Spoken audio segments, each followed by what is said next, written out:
إلا وأنتم مسلمون.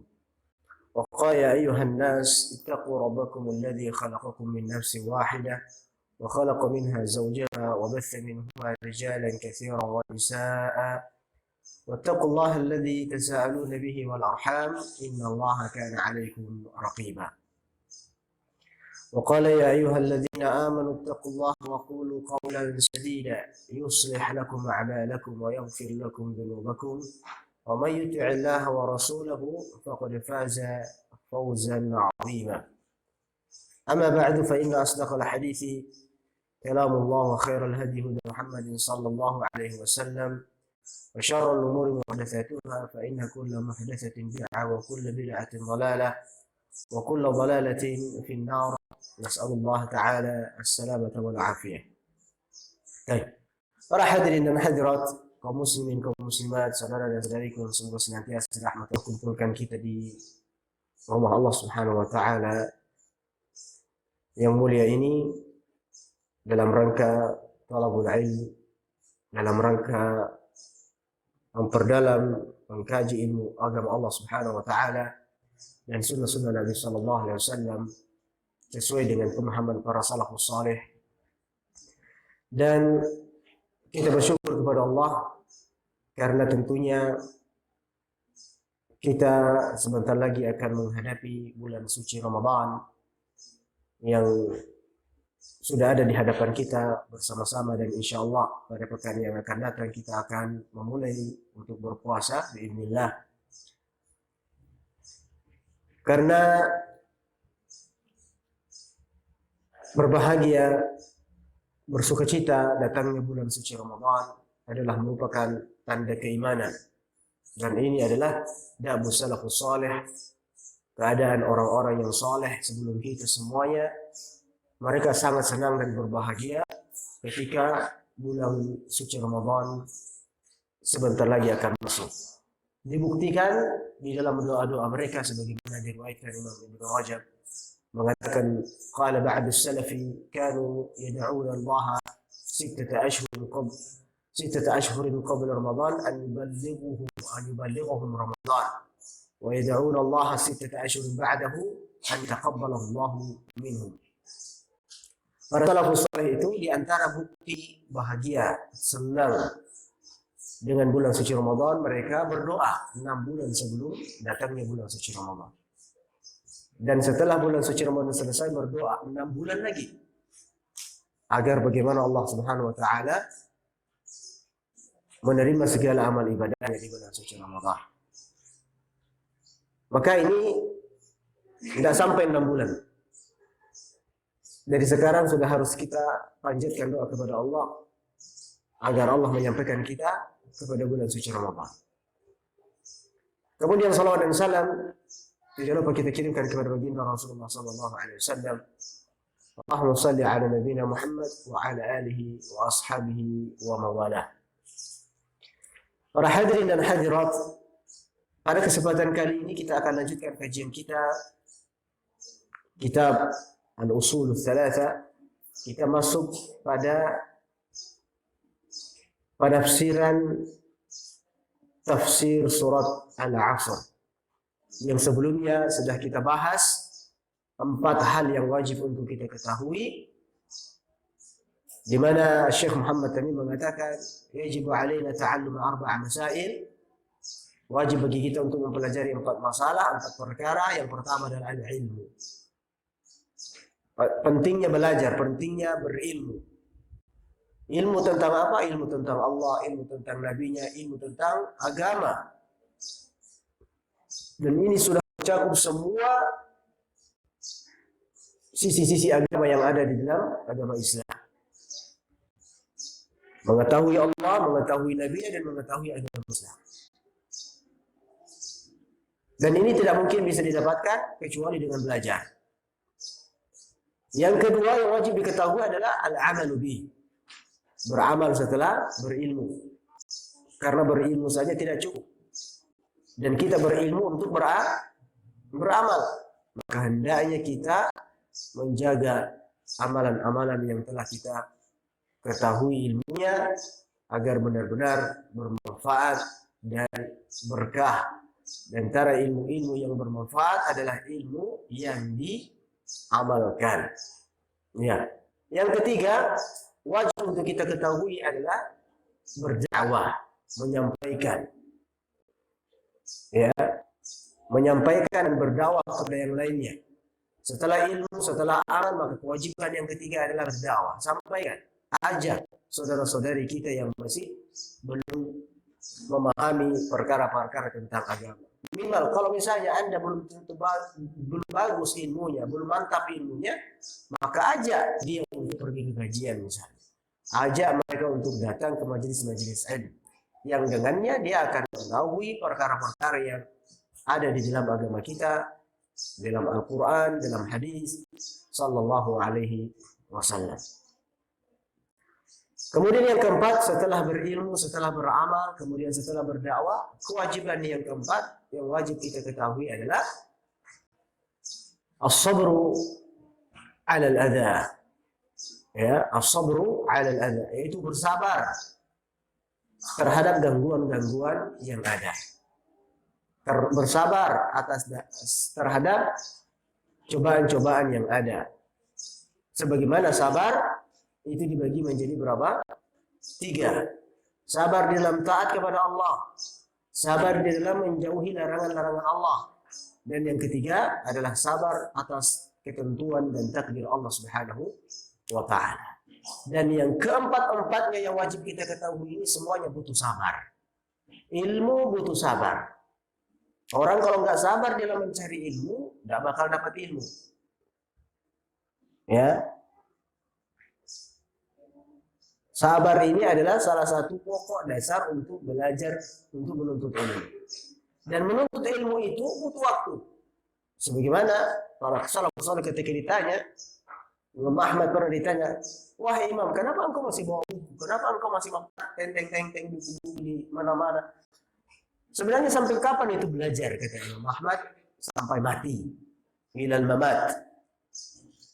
Jadi belajar itu butuh ilmu, butuh sabar. Butuh sabar, duduk 1 jam 2 jam, baca 1 jam 2 jam, mendengarkan 1 jam 2 jam, itu butuh sabar. Kalau nggak sabar, nggak bakal bisa kita duduk lama-lama di depan buku, di depan guru, di depan ustaz dan lain sebagainya. Ya, butuh sabar. Makanya para ulama itu kalau di dalam belajar itu luar biasa. Ada di antara mereka yang belajarnya 13 jam sehari semalam. 13 jam, bayangkan 13 jam belajar. Kita berapa? 1 jam aja udah tergantung-gantung. Udah nganggung-nganggung, entah paham atau ngantuk. Apa gitu. Mereka Masya Allah, 12 jam, ada yang 16 jam, bayangkan 16 jam. Berarti seharian lebih untuk ilmu. Masya Allah. Nah, jadi perlu sabar dalam belajar. Karena banyak gangguannya.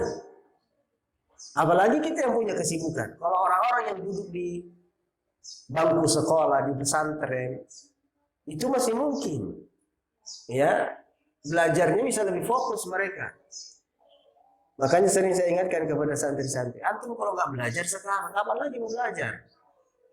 Nanti sudah berumur, akan ada kesibukan yang lain. Kalau sudah SMA akan beda lagi, kuliah beda lagi, apalagi kalau sudah nikah beda lagi tanggung jawabnya, ada urusan ini, ada pekerjaan ini, maka tentu porsi untuk belajar semakin sedikit. Nah, maka perlu sabar. Karena kita mau pergi belajar, mau pergi kajian, ada aja gangguan-gangguan. Ditelepon, Pak, saya mau order ini, Pak, saya mau ini, Pak, saya mau ini, saya mau ketemu. Ya, istri minta ini, minta itu, anak minta ini, minta itu. Akhirnya tunda 5 menit, tunda 10 menit. Sudah jauh waktunya, sudahlah, nggak jadi berangkat akhirnya, nggak jadi pergi akhirnya. Ini cobaan-cobaan. Ya, maka perlu sabar yang tinggi dalam belajar. Beramal juga demikian. Ya, kalau ilmu butuh sabar, maka amal juga lebih butuh sabar. Sabar mengamalkannya, ya, sabar menjalankannya dan seterusnya. Berdakwah lebih lagi, ini lebih lagi butuh sabar. Sebagaimana para nabi itu diuji dan dicoba, dan setiap dai itu pasti diuji dan dicoba. Setiap yang menyerukan dakwah tauhid, dakwah sunnah, dakwah ilallah, itu pasti akan diuji oleh Allah Subhanahu wa ta'ala. Ujian dari dalam, ujian dari luar, ujian dari jauh, ujian dari dekat. Semuanya pasti ada ujiannya. Tidak akan mungkin yang tidak ada ujiannya. Maka dengan begini kita harus siap-siap. Ketika diuji oleh Allah, kita sudah siap. Ini ujian Allah. Ya, ini ujian Allah. Ujian itu dua, azab atau mau naik tingkat, hukuman atau mau naik tingkat. Ya, ketika Anda berbuat baik, diuji oleh Allah. Ketika Anda beramal soleh, tapi diuji oleh Allah. Beriman, tapi diuji oleh Allah. Itu adalah cara Allah untuk menaikkan derajat kita.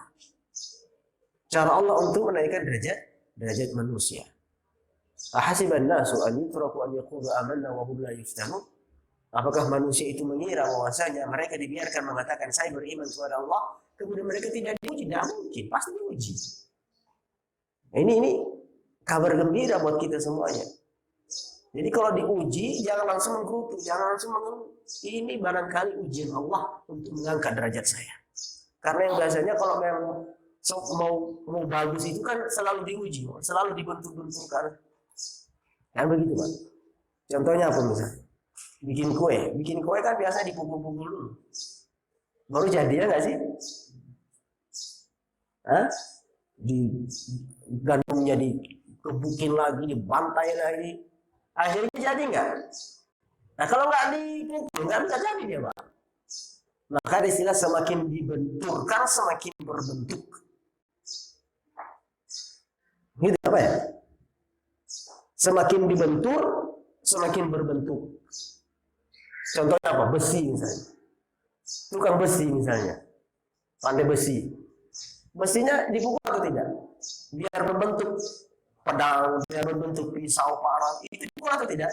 Harus dipukul, Pak. Maka seharusnya kita menghadapi ujian yang seperti itu. Saya diuji lagi. Alhamdulillah. Ini berarti cara Allah mau mengangkat derajat saya. Jadi bukan mengeluh. Ya. Nah, kalau Anda bermaksiat, diuji itu hukuman. Itu azab. Ya, itu azab yang didahulukan. Yang disegerakan. Maka ikhwatal iman, dalam berdakwah sangat-sangat butuh terhadap sabar. Sebagaimana sabarnya para ulul azmi minar rusul, yang dimana dia tidak ada lagi tingkat kesabaran lebih daripada ulul azmi daripada rasul-rasul yang ada. Baru nanti tingkat yang sabar berikutnya para nabi, kemudian para sahabat, ya, dan seterusnya. Baik. Dan sabar, ilmu, amal, dakwah, sabar. Sabar butuh sabar nggak? Butuh, Pak. Sabar butuh sabar. Kalau antum nggak sabar di dalam kesabaran, ya nggak sabar berarti. Paham nggak maksudnya? Apa bingung? Sabar kok butuh sabar? Gimana ceritanya ini sabar butuh sabar? Ya artinya disabar-sabarkan. Anda sabar sekarang, dicoba lagi, sabarkan lagi. Coba lagi, sabarkan lagi. Itu namanya. Maka dalam Al-Quran Allah mengatakan, ya ayyuhalladzina amanu. Di akhir surat Ali Imran. Ya ayyuhalladzina amanu. Isbiru. Bersabarlah kalian. Wahai orang-orang beriman, bersabarlah kalian. Wasabiru. Dan sabar-sabarkan. Sabar-sabarkan. Anda sudah tidak merasa kuat. Ya Allah, sudah tidak kuat rasanya. Allah capek. Sabar. Merasa lagi tidak kuat. Sabarkan lagi. Sabarkan lagi. Sabarkan lagi. Ya. Sa'asbiru hatta ya'jiz as-sabru an sabri. Ada sebuah ungkapan syair mengatakan, saya akan bersabar sampai sabarku ini lemah karena kesabaranku. Artinya betul-betul sabar. Nah, kemudian ikhwatal iman rahmatullah subhanahu wa ta'ala, pada kesempatan kali ini kita akan masuki pembahasan tentang tafsir surat Al-Asr, di mana beliau mengatakan dalil daripada 4 hal yang wajib kita ketahui: ilmu, amal, dakwah, sabar. Ya. Dalil yang keempat ini ada dalam firman Allah Subhanahu wa taala dalam surat Al-Asr. Ada dalam firman Allah Subhanahu wa taala di dalam surat Al-Asr. Al-Asr ini surat yang agung sekali, yang mulia sekali. Sehingga sebagian para ulama mengatakan, ya, kalau Allah tidak mengirimkan, Allah tidak menurunkan surat selain Al-Asr ini, maka sungguh cukup bagi kita semua. Perkataan Imam Syafi'i kalau nggak salah pernah berkata begitu. Kalau tidak ada surat yang ada selain Al-Asr ini saja, maka sudah cukup. Sudah cukup bagi kita, katanya. Saking mulianya surat Al-Asr ini dan kandungannya yang sangat agung. Baik. Surat Al-Asr. Allah Subhanahu wa taala berfirman, "A'udzu billahi minasyaitonir rajim. Bismillahirrahmanirrahim. Wal 'ashr. Innal insana lafi khusr. إلا الذين آمنوا وعملوا الصالحات وتواصوا بالحق وتواصوا بالصبر." Demi masa, kata Allah, sesungguhnya manusia berada pada kerugian kecuali orang-orang yang beriman dan orang-orang yang beramal soleh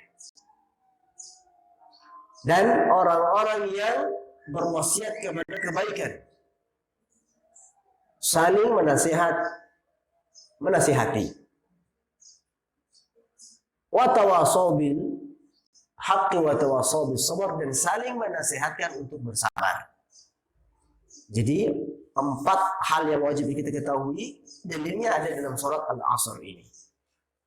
Nah, tentunya para ulama berselisih pendapat tentang surat Al-Asr, apakah Makkiyah atau Madaniyah. Apakah surat Makkiyah atau Madaniyah? Surat Makkiyah, Madaniyah, apa artinya? Kata para ulama, Makkiyah ini adalah surat yang diturunkan sebelum hijrahnya Nabi ke kota Madinah. Jadi semua ayat surat yang turun sebelum hijrahnya Nabi ke kota Madinah itu namanya Makkiyah, dari kata Makkah. Ya, turun sebelum periode hijrah. Adapun Madaniyah dari kata Madinah, yaitu surat atau ayat yang Allah turunkan setelah hijrahnya Nabi ke kota Madinah. Ini perbedaannya. Kalau dengar, jadi kalau ada pelajaran tafsir pasti dibahas. Ini surat ini Madaniyah atau Makkiyah. Apa maksudnya Makkiyah, Madaniyah? Makkiyah surat yang turun sebelum hijrah, itu singkatnya. Madaniyah surat yang turun setelah hijrah.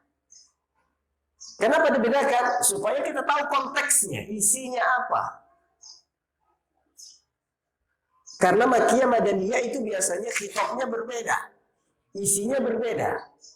Kenapa? Karena di Makkah itu dakwahnya Rasulullah SAW adalah untuk orang-orang kafir Quraisy, orang-orang yang tidak percaya tentang hari kiamat. Di Mekah itu orang-orang yang tidak percaya tentang adanya azab kubur, kebangkitan, yang berkaitan tentang akhirat. Maka dakwahnya Rasulullah tentang apa? Akhirat kebanyakan. Ketika di Mekah, Madinah beda. Dakwahnya Rasulullah untuk orang-orang munafik, kepada orang-orang munafik, berkaitan tentang sejarah, ya, dan lain sebagainya. Jadi ini, nah, para ulama untuk surat Al-Asr ini berselisih pendapat, apakah Makkiyah atau Madaniyah. Namun mayoritas mengatakan surat Al-Asr adalah Makkiyah, atau surat yang turun sebelum hijrahnya Rasulullah SAW ke kota Madinah. Namun sebagian kecil mengatakan bahwasanya surat ini adalah Madaniyah. Baik. Al-Imam Al-Hafidh Ibnu Katsir rahimahullah, Imam Ibnu Katsir, sering dengar namanya kan? Kalau Ibnu Katsir ini terkenal dengan apa? Tafsirnya. Ya, tafsir yang bernama Tafsirul Qur'anul Azim. Ya, atau tafsir yang dikenal dengan tafsir Imam Ibnu Katsir.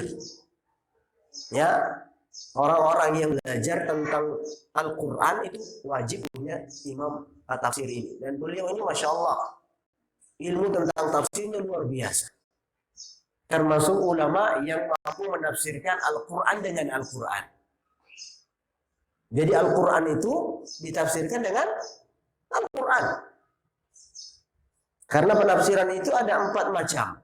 Tafsirul Quran bil Quran, menafsirkan Al-Quran dengan Al-Quran. Maksudnya apa? Ayat ini tafsirannya ada di ayat lain.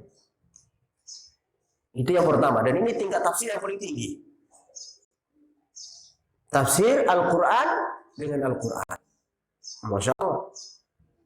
Tafsir yang kedua, Al-Quran dengan hadis. Jadi Al-Quran ini tidak bisa diketahui kecuali dengan hadis-hadis dari Rasulullah Sallallahu Alaihi Wasallam. Yang ketiga, tafsir Al-Quran dengan perkataan-perkataan atau asar daripada para sahabat. Yang keempat, tafsir dengan makna. Ini tingkatan tafsir. Nah, di antara ulama yang memiliki kitab yang sangat bagus di dalam hal ini, yaitu tafsir Al-Quran bil Quran, menafsirkan Al-Quran dengan Al-Quran. Kalau antum mau baca, bagus buku tafsirnya. Namanya kitab tafsirnya adalah Adwa'ul Bayan, yang ditulis oleh Al-Imam Al-Syekh Amin Al-Shinqiti rahimahullah. Itu Masya Allah. Baca Al-Quran, tafsirannya ada di ayat yang lain. Penafsirannya ada di ayat yang lain. Luar biasa Masya Allah. Baik. Kemudian Imam Ibnu Katsir menyebutkan bahwasanya suatu ketika terjadi pertemuan antara Amr bin Al-As radhiyallahu taala anhu dengan Musailamah Al-Kadzdzab. Musailamah Al-Kadzdzab ini siapa? Siapa? Nabi palsu yang mengaku Nabi. Subhanallah. Nah, beliau suatu ketika Amr bin Al-As bertemu dengan Musailamah Al-Kadzdzab yang mengaku sebagai Nabi. Ya, pertemuan ini terjadi setelah Rasulullah SAW diutus sebagai Rasul. Ya, sebagai Rasul. Dan sebelum Amr masuk Islam, Musailamah bertanya kepada Amr, apa yang telah diturunkan kepada sahabatmu, yaitu Muhammad SAW. Apa yang telah diturunkan kepada sahabatmu selama ini? Lalu Amr bin Al-As mengatakan, sungguh telah diturunkan kepada Muhammad SAW surat yang pendek tapi padat isinya. Maka Musailamah berkata, surat apa itu? Ya, maka Amr bin Al-As mengatakan surat Al-Asr. Dibacakanlah. Membacakanlah surat Al-Asr. Musailamah Al-Kadzdzab yang mengaku Nabi tidak mau kalah. Tidak mau kalah dia. Karena dia mengaku Nabi. Bagaimana berpikir dah? Bagaimana saya juga bisa mendatangkan ayat ini? Bagaimana saya bisa harus mendatangkan ayat? Maka dia mengatakan, saya juga telah diturunkan wahyu kepadaku. Telah diturunkan wahyu kepadaku. Seperti surat Al-Asr yang engkau bacakan. Dia kata. Maka Amr bin Al-As mengatakan, surat apa itu wahai Al-Kadzdzab? Al-Kadzdzab artinya pembohong. Kan? Maka Musailamah Al-Kadzdzab membacakan. Dia mengatakan, ya wabru, ya wabru. innama anta adnan wa sadru wa sa'iruka hafrun naqr. Itu ayatnya. Ya wabru. Dengarnya aja geli, Pak. Ya, itulah subhanallah. Dari segi Al-Quran itu mujizat dari segala segi. Dari segala sisi mujizat. Yang membaca hurufnya mujizat.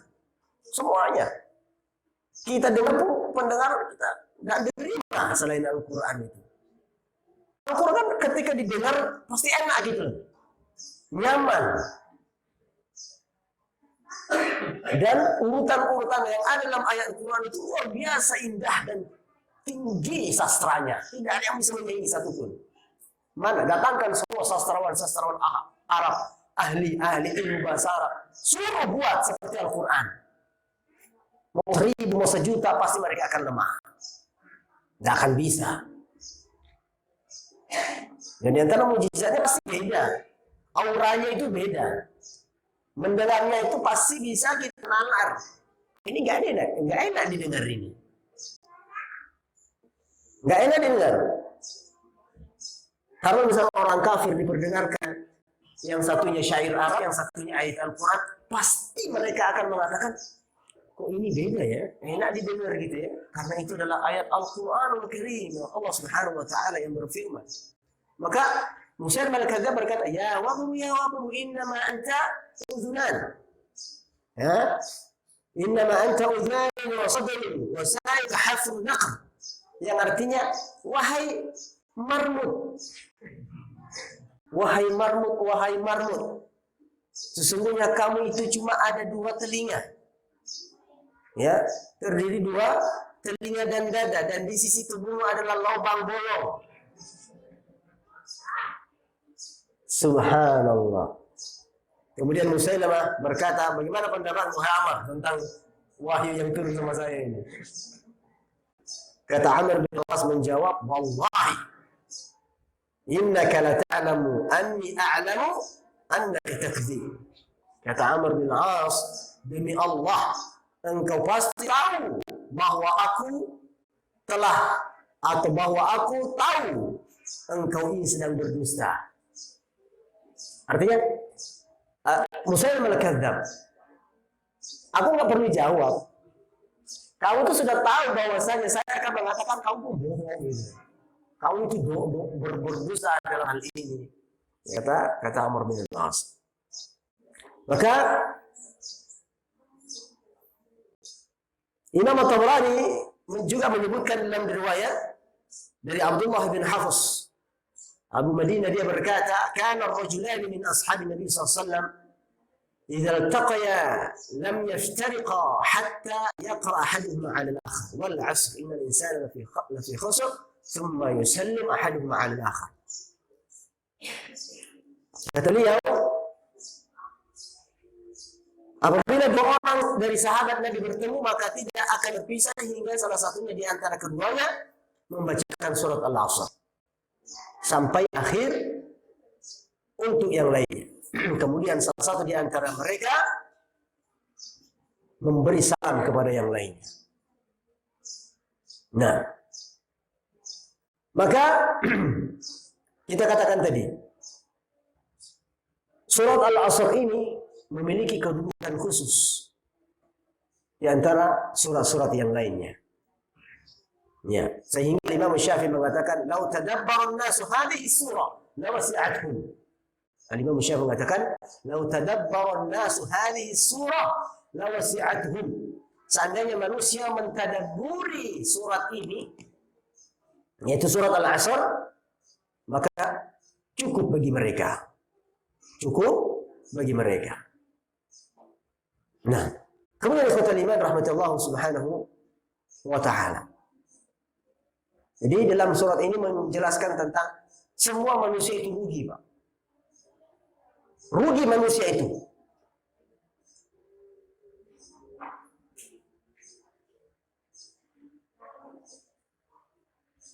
Dan hal yang menunjukkan bahwasanya betul-betul manusia itu akan rugi dilihat dari ayat ini. di mana Allah menggunakan kalimat wawul qasam. Apa itu wawul qasam? Huruf sumpah. Karena di dalam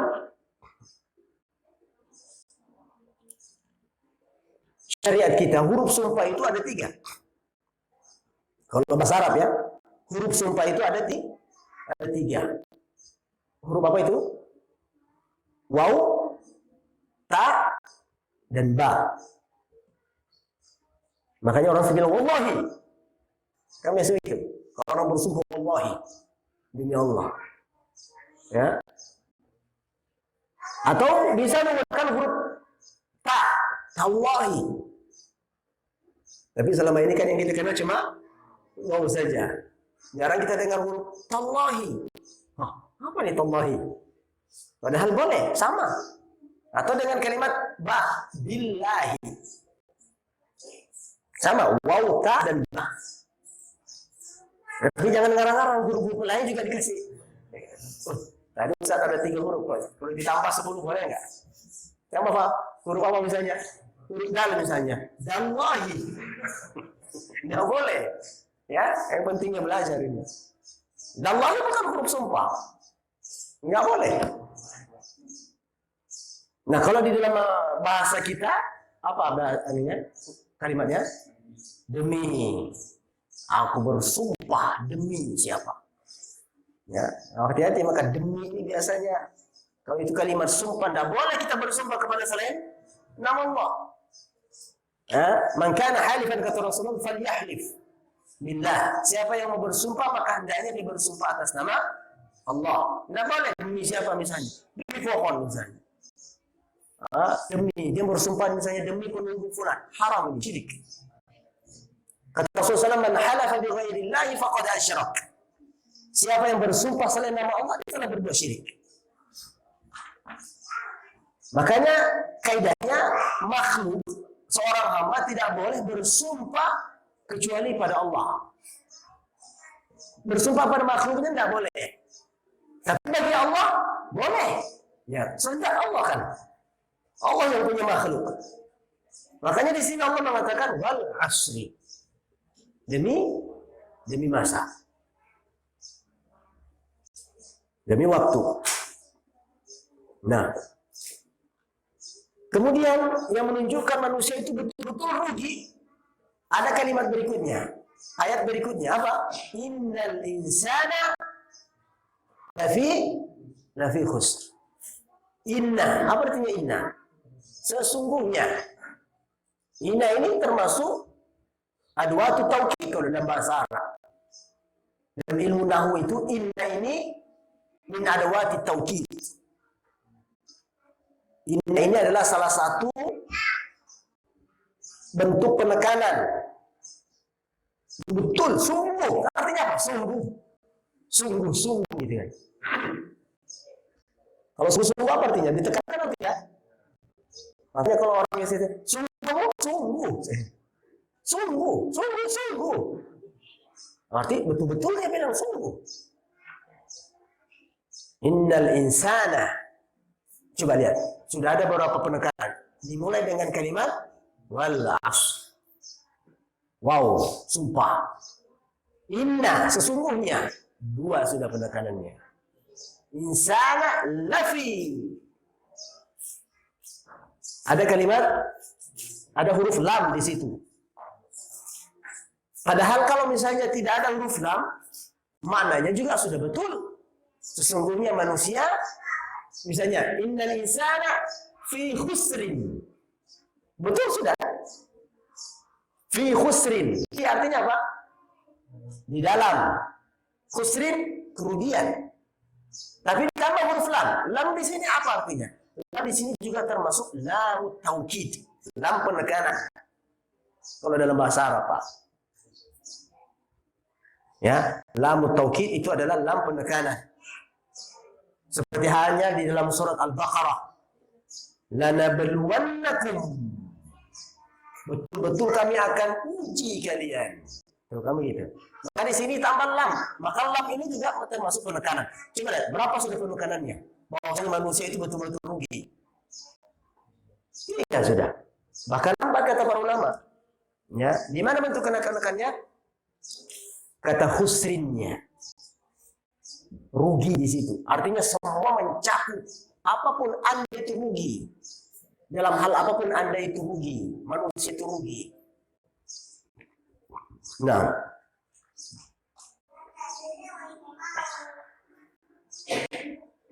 Kemudian wal asr.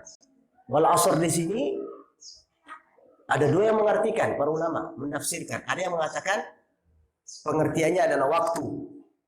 Ada juga yang mengatakan waktu asar. Karena pentingnya waktu asar di dalam agama kita. Makanya sholat termasuk sholat yang wajib harus dijaga betul adalah sholat asar. Siapa yang meninggalkan sholat asar, maka runtuh semua amalannya. Makanya dalam Al-Quran juga dikatakan hafizu ala salawati wassalatil wusta. Peliharalah semua salatmu dan peliharalah salat wusta. Salat wusta di sini maksudnya apa? Salat asar. Jadi dua pengertian asar. Yang pertama adalah waktu, yang kedua adalah salat asar. Rasulullah bersabda dalam sebuah riwayat Imam Bukhari, "Man taraka salat asr faqad habita 'amaluhu." Siapa yang meninggalkan salat asar dengan disengaja. Siapa yang meninggalkan salat asar dengan disengaja, faqad habita 'amaluhu. Runtuh semua amalannya. Allah musta'an. Ya. Runtuh semua amalannya, habis semua amalannya. Enggak main-main salat asar ini. Dan di antara riwayat yang lain, pentingnya salat asar, apa kata Rasulullah? Man shalla al-bardaini dakhala al-jannah. Siapa yang melaksanakan salat di dua waktu yang dingin, maka dia akan masuk surga.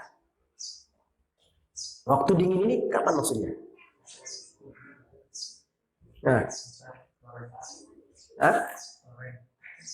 Salat apa maksudnya di sini?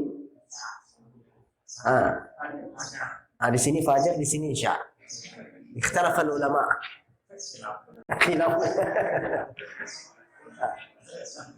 Ya. Dua sholat di waktu dingin. Kata Rasulullah, siapa yang sholat di dua waktu dingin ini, maka dia akan masuk surga. Di hadis diriwayatkan Imam Bukhari dan Muslim. Di mana? Apa maksudnya waktu dua dingin ini? Antara zuhur. Oh, ini berarti tiga pendapat sudah. Ada tiga pendapat ini.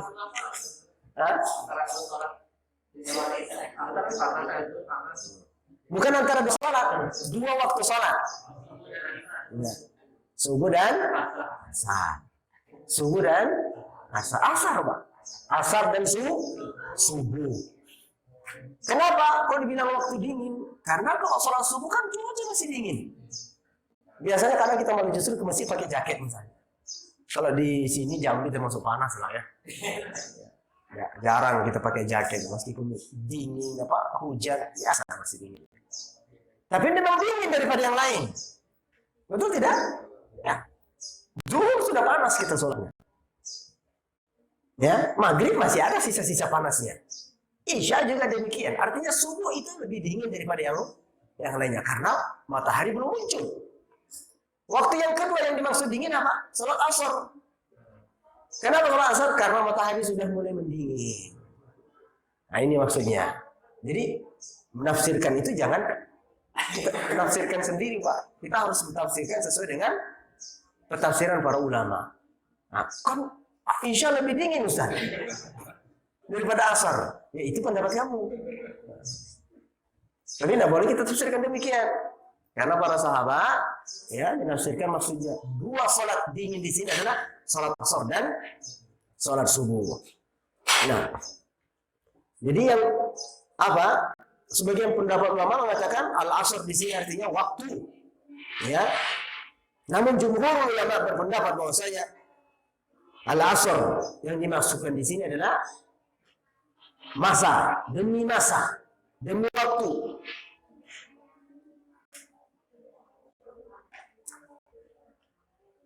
Allah bersumpah dengan masa, dengan waktu. Karena kenapa? Di sanalah manusia beramal.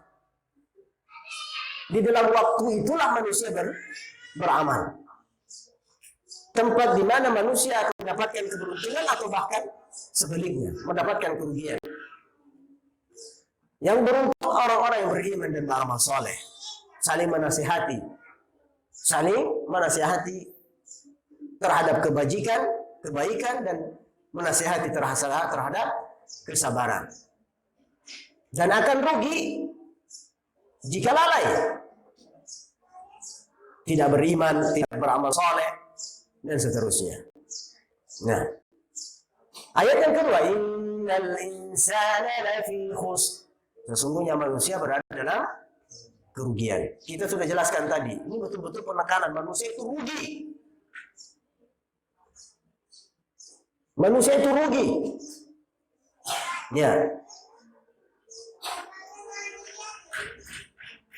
Kemudian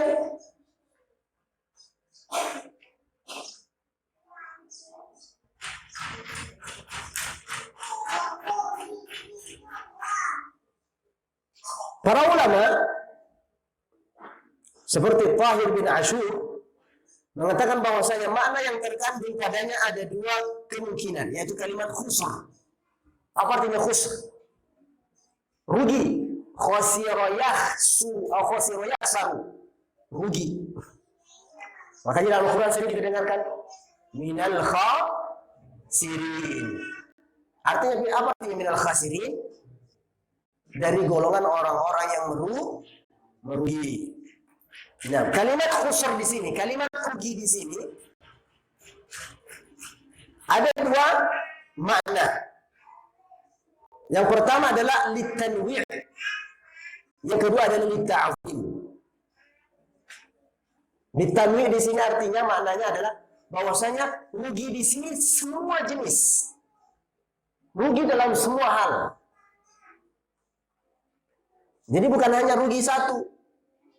Orang yang tidak beriman, tidak beramal soleh, tidak nasihat kepada yang benar, yang hak dan sama, maka orang ini akan mendapatkan kerugian. Kerugian dalam hal apa? Semuanya, kata para ulama. Rugi dunia, rugi akhirat. Rugi waktu, rugi semuanya. Yang kedua, lita'zim. Ya, lita'zim itu artinya untuk menunjukkan sesuatu yang besar. Bahwasanya betul-betul manusia itu rugi besar.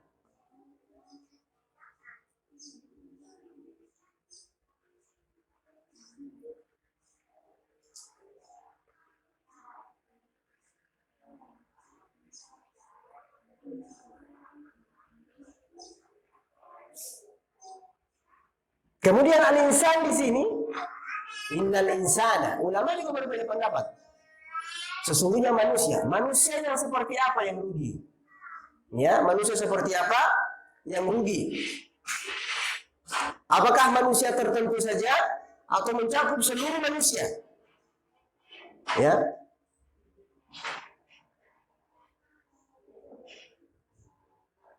Kata para ulama, sebagian menafsirkan semua manusia rugi. Termasuk orang-orang kafir juga ikut merugi. Dan orang-orang yang beriman juga ikut merugi kalau misalnya tidak mengamalkan 4 hal ini. Baik, kemudian Allah mengatakan illal ladzina amanu wa 'amilus shalihat wa tawasaw bil haqqi wa tawasaw bis sabr.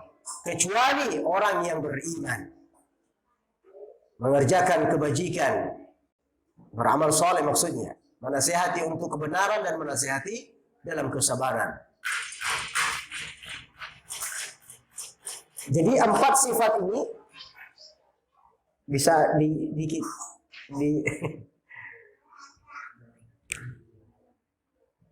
diamankan maksudnya. Baik.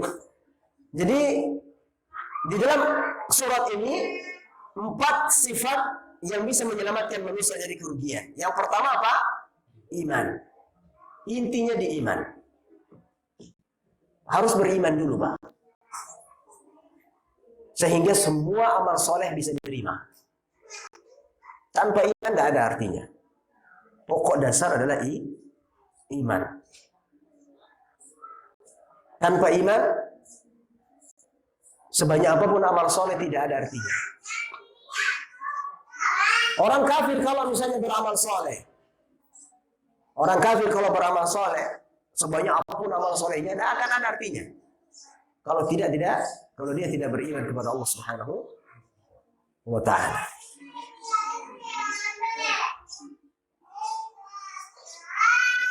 Dan makna iman itu bermacam-macam.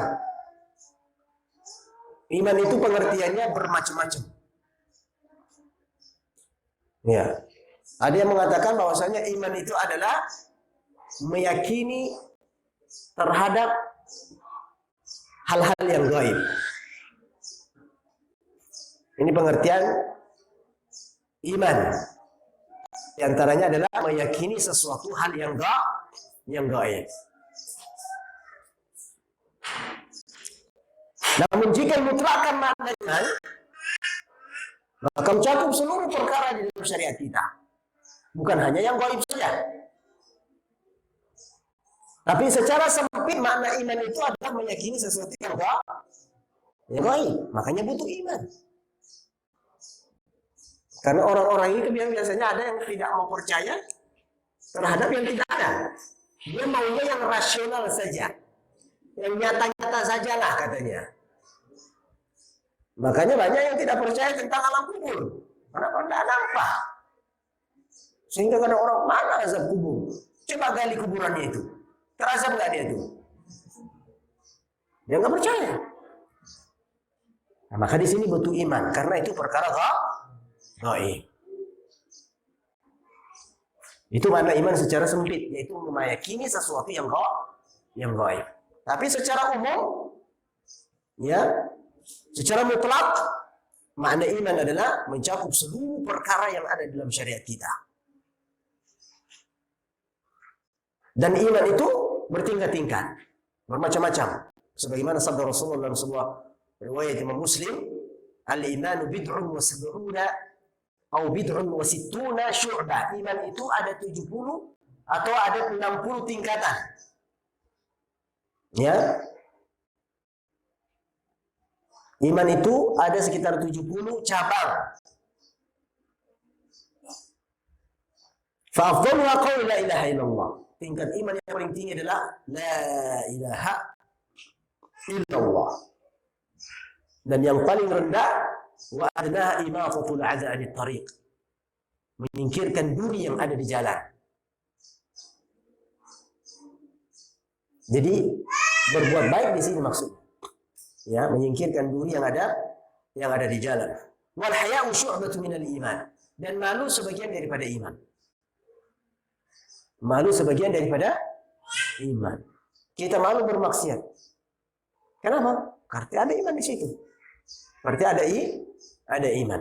Orang yang tidak punya malu, putus urat malunya, ya sudah. Dia akan kerjakan apa yang dia kehendaki. Makanya dalam sebuah riwayat dikatakan di antara wasiat para nabi terdahulu adalah idza lam tastahi fasna' ma syi'ta, kata Rasulullah.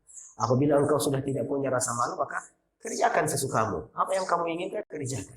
Tapi biasanya kalau orang masih punya rasa malu, berarti masih punya rasa iman. Maka di dalam hadis ini menunjukkan bahwasanya iman itu cakupannya sangat luas. Ya, bahkan ada para ulama yang menulis khusus buku tentang syu'abul iman, cabang-cabang keimanan, seperti Al-Imam Al-Baihaqi dengan kitabnya Syu'abul Iman, di mana beliau berusaha untuk mengumpulkan cabang-cabang keimanan. Maka semakin banyak cabang keimanan pada diri seseorang, maka akan semakin tinggi keimanannya. Sebaliknya semakin banyak yang hilang cabang keimanan dari seseorang, maka akan semakin berkurang keimanannya.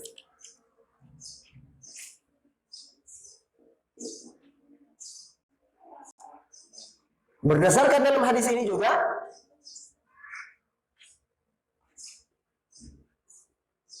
Maka dapat disimpulkan bahwasanya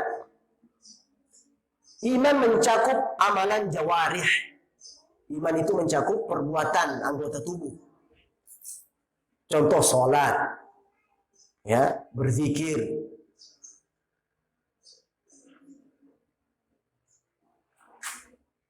Ini semuanya menunjukkan keimanan.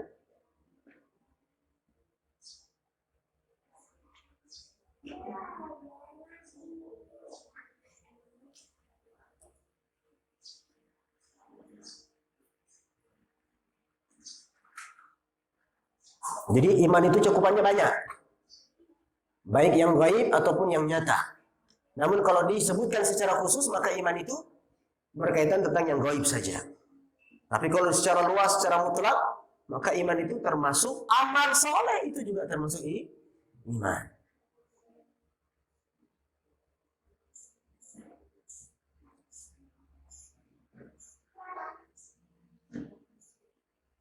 Maka ikhwatul iman rahmat Allah Subhanahu wa taala,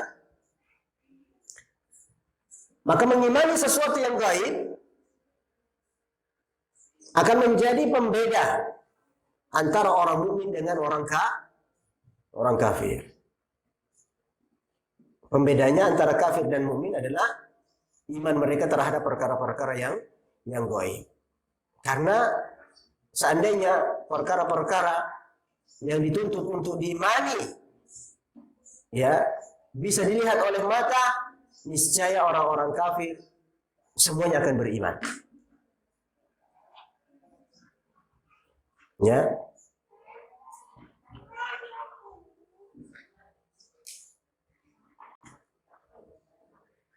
Seandainya semua atau misalnya bentuk malaikat bisa dilihat secara kasat mata, kira-kira beriman orang kafir? Beriman pasti. Tapi tidak semua ya yang gaib itu bisa dilihat, maka butuh iman. Maka butuh keyakinan. Dari mana bisa kita dapatkan tentang perkara-perkara gaib? Ya dari Al-Qur'an. Ya dari sabda-sabda Rasulullah SAW. Tidak boleh kita beriman seperti sesuatu yang gaib kecuali dari Al-Qur'an dan As-Sunnah. Ada penjelasannya, ada keterangannya. Nah, tanpa dasar dua ini tidak ada. Artinya tidak boleh kita menjadikan landasan keimanan terhadap perkara gaib lebih daripada Al-Quran dan hadis-hadis Rasulullah SAW. Ya, beriman kepada hari akhirat misalnya, adanya surga dan neraka. Masalahnya sekarang nggak nampak. Nah, kalau nampak kira-kira beriman semua nggak? Pasti beriman semua. Orang kafir nggak ada yang nggak muslim, pasti muslim semua. Tapi masalahnya nggak terlihat. Ya, yang ada cuma kabarnya saja, beritanya saja. Ini yang perlu diimani. Nah, coba kalau terlihat disiksa, ada neraka, dilihat di situ, dibantai, pasti akan beriman semua. Maka di sini menjadi pembeda antara orang yang beriman dengan orang yang kafir. Kemudian yang kedua, amal soleh. Jadi amal soleh merupakan bagian daripada iman.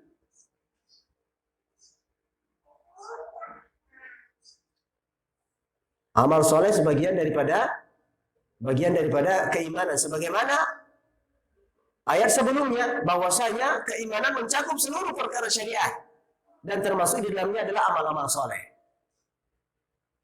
Jadi ada keterkaitan antara satu dengan yang lainnya. Orang yang beriman pasti beramal. Kan begitu ya? Orang yang beramal pasti beriman. Belum tentu. Orang yang beramal belum tentu beriman. Banyak orang-orang kafir beramal. Nampaknya soleh. Tapi dia tidak beriman.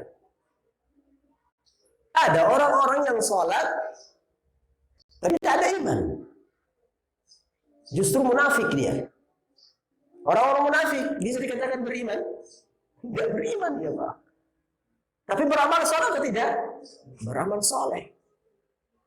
Maka tidak semua amal soleh itu menunjukkan sebuah keimanan.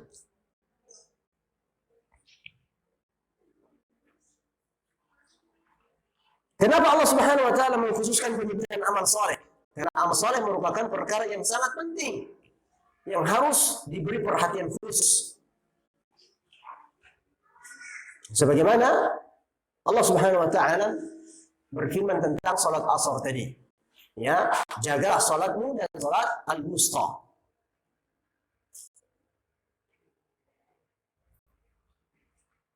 Kemudian ikhwatal iman rahmatullah Subhanahu wa taala.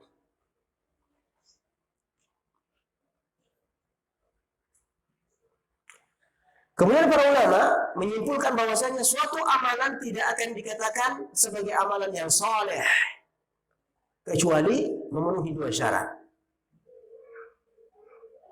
Ya, makanya amalan soleh baru dikatakan soleh, atau amalan itu baru bisa dikatakan soleh kalau memenuhi dua syarat. Tidak ada salah satu dua syarat ini, maka belum tentu, belum bisa dikatakan soleh. Syaratnya yang pertama ikhlas karena Allah. Yang kedua sesuai dengan petunjuk Nabi Sallallahu Alaihi Wasallam. Banyak orang yang beramal, dia berinfak, mengeluarkan hartanya, membantu orang lain dan seterusnya. Dan ada juga orang yang berpuasa, nahan lapar, nahan dahaga dan haus, namun niatnya bukan karena Allah. Bisa dikatakan soleh? Tidak. Ya, belum bisa dikatakan amal-amal soleh. Sebaliknya, ada orang yang beramal soleh, ikhlas dia. Niatnya Allah, niatnya karena Allah, untuk Allah. Tapi tidak sesuai dengan tuntunan Nabi. Tidak sesuai dengan ajaran Nabi. Maka dengan begitu pun belum bisa juga dikatakan soleh. Ya, sebenarnya gampang-gampang sulit syaratnya ini. Ya, ikhlaskan niat. Kedua, contoh Nabi Sallallahu Alaihi Wasallam. Kenapa gampang-gampang sulit?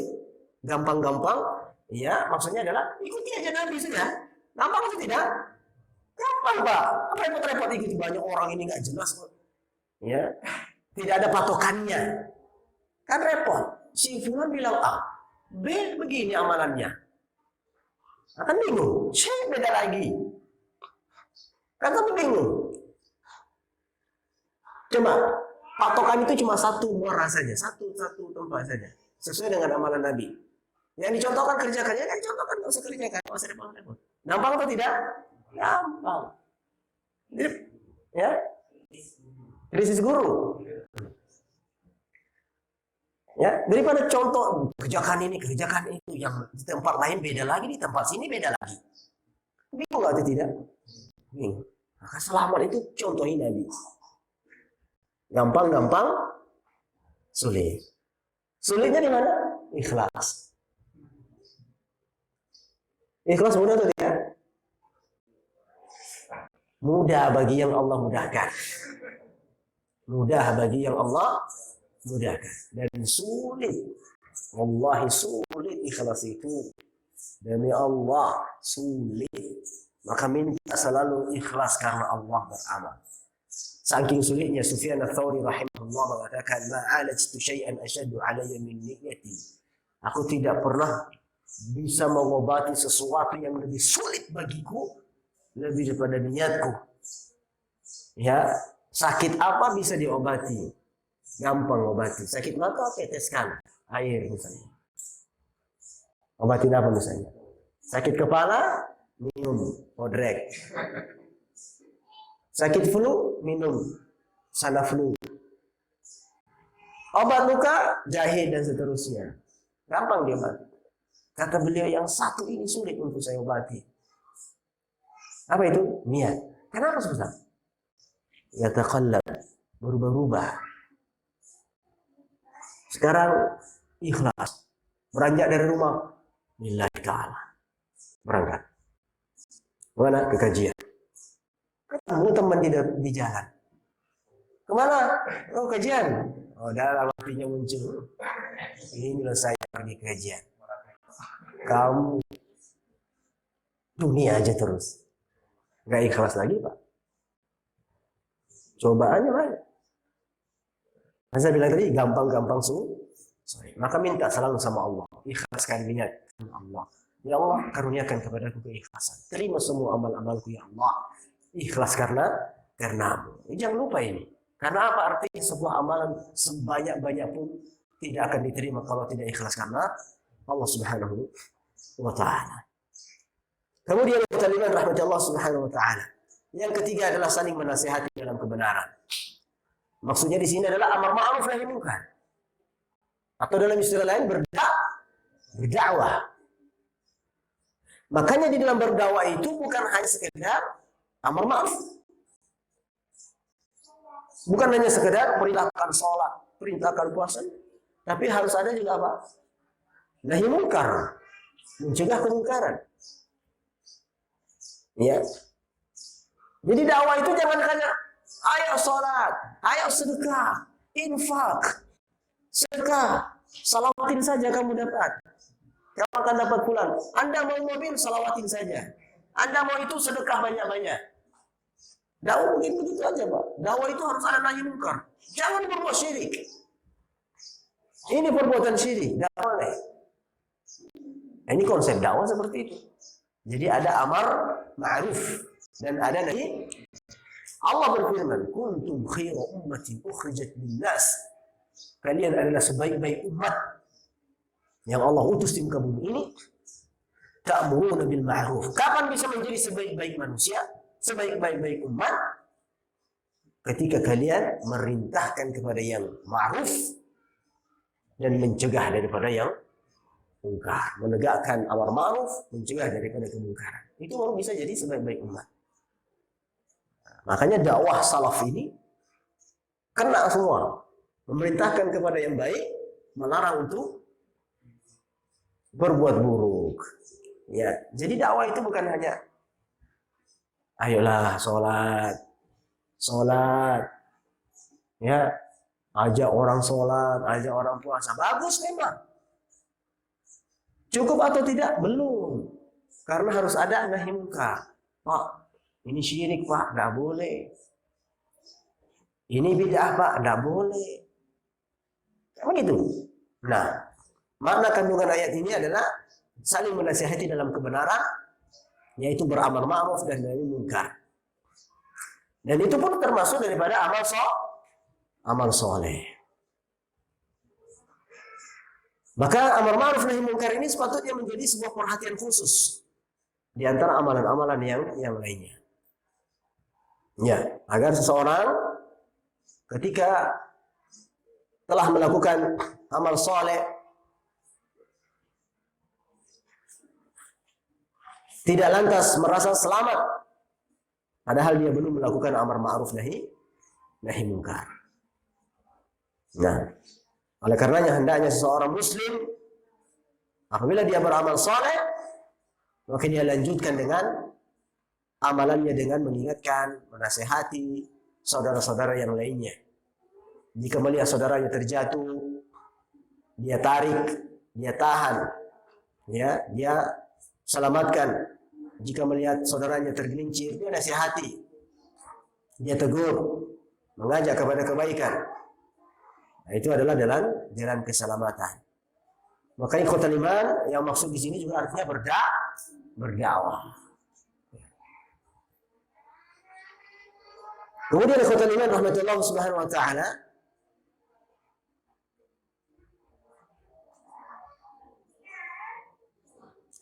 di dalam ayat ini menggunakan kalimat apa? Watawasau. Watawasau. Apa artinya? Watawasau. Kalimat watawasau ini wazannya, timbangannya kalau dalam bahasa Arab ilmu sharaf. Ilmu sharaf kan artinya ilmu yang menimbang antara satu huruf dan huruf. Fa'ala, fa'alu, fa'alat. Fa'alata, fa'alna. Itu kan ilmu sharaf. Yang belajar belum pernah belajar sharaf ya. Wazan itu timbangan. Kenapa kalimatnya seperti ini, apa timbangannya? Oh ini, baru kita ketahui maknanya apa. Nah, jadi watawasau wazannya atau polanya dari kalimat tafa'al yang memiliki arti tafa'ala, ya tafa'alu artinya mengandung makna saling. Mengandung makna apa? Saling. Artinya tidak hanya dari satu belah pihak. Kalau saling itu artinya apa? Bergantian. Jadi saling bergantian. Yang satu menasihati, yang satu mendengarkan. Yang satu menasihati, yang lainnya lagi mendengarkan. Nah, kalau satu dari salah satu pihak saja berarti bukan saling namanya.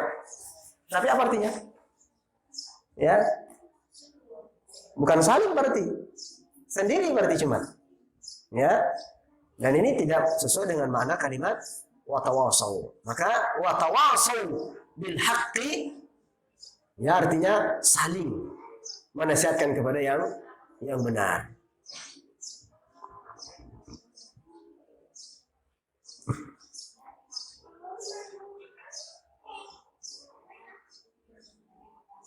Ya, artinya di sini kita harus punya sifat legowo. Tahu legowo? Legowo ini bahasa apa sih sebenarnya? Oh, bahasa Jawa ya. Bukan bahasa Jambi ya? Legowo ini masyhur sekali nih, terkenal sekali kan. Jadi harus legowo, Pak. Ya. Sekarang Anda menasihati, besok-besok harus dinasihati. Jangan cuma mau nasihati saja. Tapi nggak mau dinasihati, salah ini. Ya, demi Allah kita butuh nasihat, Pak. Kita butuh nasihat. Makanya sering-sering, ya, karena kita minta Ustaz, tolong nasihati saya. Meskipun perkaranya sudah tahu kadang, tapi beda kalau nasihat itu langsung kita dapatkan, langsung diingatkan lagi. Manusia kan suka lupa, ya. Maka saling nasihati. Datang ke teman misalnya, tolong coba, saya minta nasihat antum. Kok saya ini agak futur ya. Nasihati. Kalau ada yang minta seperti itu, wajib kita nasihati, Pak.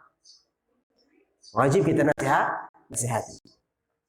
Tidak boleh tidak dinasihati. Dosa antum. Kalau ada yang meminta nasihat terus tidak dinasihati, dosa. Karena ini adalah sebuah haknya muslim yang lain. Sebagaimana Rasulullah mengatakan, hakul muslim 'alal muslim sittun. Haknya seorang muslim dengan muslim yang lain adalah di antaranya adalah idza stansahaka fansahu, apabila engkau dimintai nasihat maka nasihati. Ya, maka nasihati. Nah, kemudian kata Imam rahmatullah subhanahu wa taala,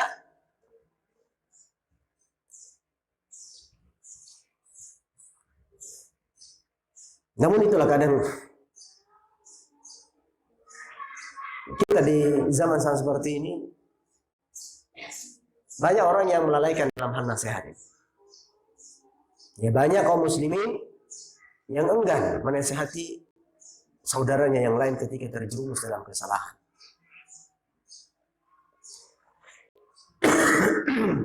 Jadi sebenarnya kita beramal bukan untuk diri kita sendiri. Artinya kita beramal sambil melihat saudara-saudara kita yang lain yang barangkali terjerumus, yang barangkali jauh atau barangkali yang tergelincir, ya, supaya kita saling menasihati, memperhatikan antara satu dengan yang lainnya, mengingatkan jika keliru dan menegur jika salah.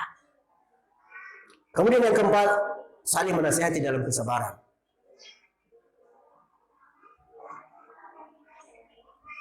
Saling menasihati dalam kesabaran. Maka di antara keistimewaan ayat ini adalah Allah menyebutkan bagian besar terlebih dahulu. Apa itu? Iman. Kemudian di antaranya amal soleh. Ya. Di antara iman Allah mengkhususkan beramal soleh. Lalu di antara amal soleh Allah mengkhususkan apa? Saling menasihati dalam kebenaran. Dan kemudian di antara saling menasihati dalam kebenaran adalah saling menasihati dalam kesabaran.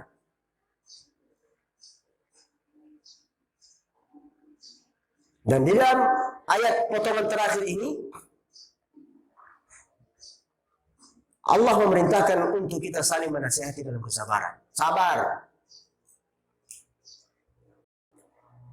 Ya. Makanya Allah Subhanahu wa taala berfirman,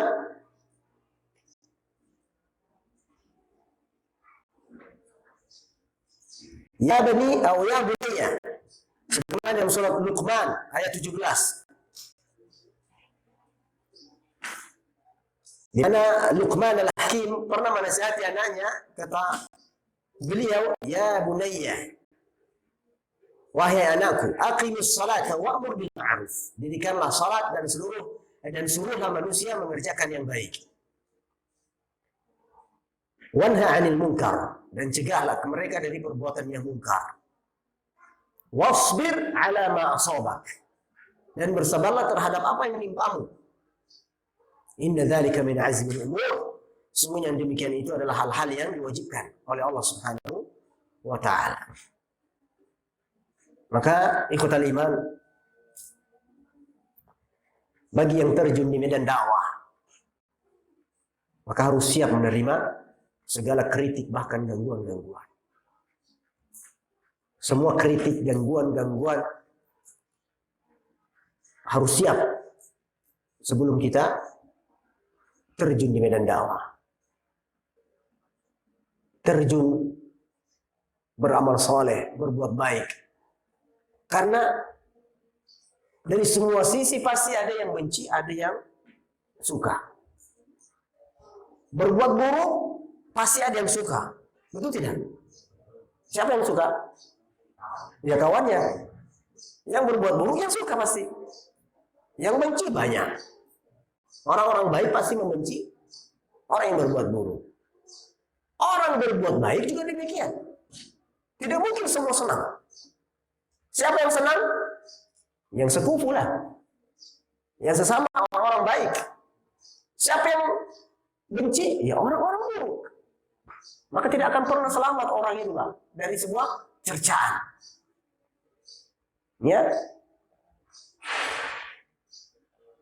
Satu caranya mau selamat dari cercaan. Apa itu? Mati. Ya. Satu cuma caranya mau selamat dari cercaan, mati. Dah, selesai. Bahkan belum selamat juga kadang. Orang mati juga masih digibah. Orang sudah mati juga masih dijelek-jelekan. Subhanallah. Jangankan kita manusia biasa lemah kita seperti ini. Ya, kemudian tidak mau dicerca. Bahkan para sahabat, Nabi sendiri dicerca. Jangan Nabi, Allah juga dicerca. Allah dihina. Ta'ala Allah amma yasifun. Dihina seperti perkataan orang Yahudi, yang buahi mahullah. Tangan Allah itu terbelenggu katanya. Subhanallah. Kurang ajar lah Yahudi. Seperti perkataan orang-orang mereka juga mengatakan dalam Al-Quran, Allah berfirman, laqad sami'a Allahu qawla alladziina qalu inna Allaha faqirun wa nahnu aghniya. Sanaktubu ma qalu wa qatlahum al-anbiya'a bighairi haqq.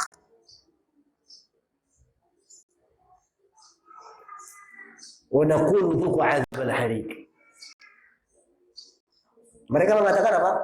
Kata Allah Subhanahu wa taala, laqad sami'a Allahu qawl. Allah mendengar perkataan orang-orang yang berkata Allah itu fakir. Orang Yahudi mengatakan Allah itu fakir. Nahnu aghniya. Kita yang kaya. Subhanallah. Sanaktubu ma qalu kata Allah. Kami akan tulis apa yang mereka ucapkan ini. Dan kami akan catat terhadap perbuatan mereka membunuh para nabi-nabi. Wa naqulu dzuqu 'adzabal hariq.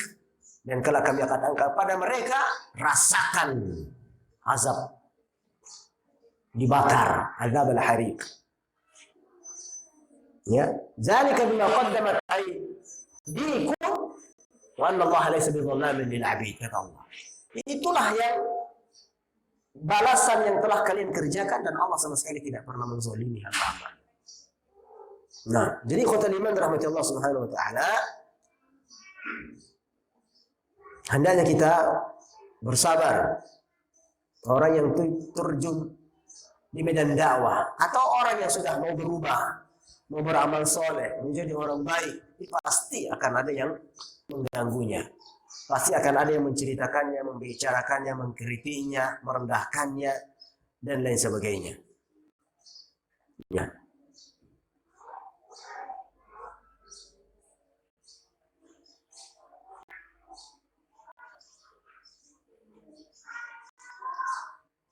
Kemudian ikhwatul iman rahmatullah subhanahu wa ta'ala, maka Allah merintahkan kita untuk bersabar. Kenapa wajib untuk kita bersabar? Karena sifat sabar ini adalah sifat yang sangat agung. Dan bahkan di dalam Al-Quran disebutkan bahwasanya di antara amalan-amalan untuk masuk surga, sifat-sifat penghuni surga adalah sabar. Dalam surat Ar-Ra'd ayat 24 Allah mengatakan, "Salamun alaikum bima sabartum fa ni'ma uqbad dar." Ya. Salamun alaikum. Allah berfirman, ucapkan salamun alaikum bima sabartum. Keselamatan bagi kalian terhadap apa yang telah kalian sabarkan. Terhadap kesabaran kalian, selamat. Maka alangkah baiknya tempat kesudahan itu. Ya. Jadi orang-orang yang bersabar, ya sabar di dunia ini. Kalau nggak sabar, selesai urusan.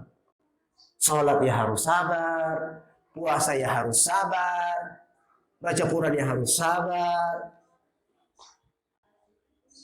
Apalagi umroh ya harus sabar, haji ya harus sabar, beramal soleh harus sabar. Semua ibadah butuh kesabaran. Di dalam keluarga sama keluarga anak istri harus sabar. Begitu Pak. Berkeluarga ibadah atau tidak? Wah, ini ibadah yang paling lama ini Pak. Ibadah yang paling lama. Maka yang belum berkeluarga segera berkeluarga biar ibadahnya lama Pak. Jangan tunda-tunda, kok ibadah ditunda-tunda kan begitu ya. Butuh sabar atau tidak? Wah, butuh sabar. Makanya juga disebutkan dalam surah Az-Zumar, ya, Allah mengatakan wasiqal ladzina taqaw rabbahum minal jannati zumara. Dikatakan kepada, digiring semua penduduk surga, orang-orang yang bertakwa kepada Allah Subhanahu wa taala, digiring untuk masuk surga. Hatta idza wasiqal ladzina taqaw rabbahum minal jannati zumara. Hatta idza jauha, sehingga mereka sudah sampai di pintu surga. Futihat abwabul jannah, futihat abwabuha. Wasiqal ladzina taqaw rabbahum ila jannati zumara. Hatta lupa lagi. Wasiqal ladzina taqaw rabbahum ila jannati zumara. Siapa yang ingat ayatnya? Ya Pak? Barakallahu fiik. Aduh, saya nggak bawa hadiah Pak. Masya Allah. Barakallahu fiik. Jazakallahu khairan. Hatta idza ja'uha wa futihat abwabuha. Sehingga mereka ketika sudah digiring ke pintu surga dan dibuka pintu surga, qala lahum khazanatuha. Maka para penjaga-penjaga surga berkata, selamat kepada kalian. Salamun alaikum tibtum fadkhuluha khalidin. Selamat bagi kalian. Selamat karena apa? Atas dasar sabar. Telah sabar. Jadi sabar Pak. Ya, di dunia ini sebentar saja. Kita sekarang ini sabar, kajian sambil berkeringat begini, panas-panas, sabar. Di dunia ini semua bisa berkeringat. Ya. Kalau di akhirat kelak itu keringat kita seperti bau misk yang sangat wangi sekali. Ya, kalau di dunia ini kita berkeringat, ya mohon maaf saja. Keringat kita kan nggak enak baunya atau apa kan. Ini dunia sebentar, tapi kalau di akhirat nanti balasannya luar biasa. Balasannya luar biasa. Nah, kemudian dalam Al-Quran, dalam surat Al-Insan ayat 12, apa kata Allah? وَجَزَاهُمْ بِمَا صَبَرُوا جَنَّةً وَحَرِيرًا. Dan dia, Allah akan memberi balasan kepada mereka bima sabaru, karena sabarnya mereka. Ya, wa jannatan wa harira. Mereka akan mendapatkan balasan dari Allah atas sabar mereka, surga dan pakaian sutra. Pakaian sutra.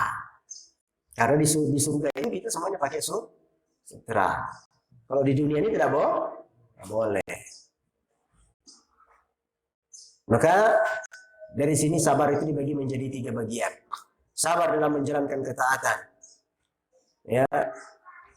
Sabar dalam menjalankan ketaatan kepada Allah Subhanahu wa taala. Semuanya butuh sabar. Salat subuh butuh sabar.